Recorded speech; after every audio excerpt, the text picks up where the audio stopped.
الشعر من جديد. هذه القصيدة لها قصة طبعا أيام الحزم.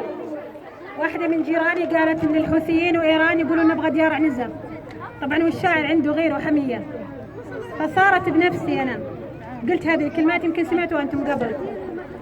أقول: قلبي تولى على عرنان والعين تبكي على شوفة، عرنان يا مرتع الغزلان نفسي بطاريه ملهوفة، أحب أنا ماضي البدوان ونفسي مع البدو مكلوفة، ديرة جدودي لها عنوان من أول الوقت معروفة، والله ما تفرح بها إيران من دونها الروح وسيوفة، والله ما تفرح بها إيران من دونها الروح وسيوفة، وحتى أنت الحوثي الخسران الحزم سوالك بروفة، لا تحسب الوايلي ينهان الوايلي جاك عصوفة، وكل العرب كلهم شجعان دون الوطن دمة حروفة، الله يخلي لنا سلمان، الله يخلي لنا سلمان والدين والشعب وصفوفه، وختامها المسك والريحان وعرنان يا محل شوفه. سلامتكم.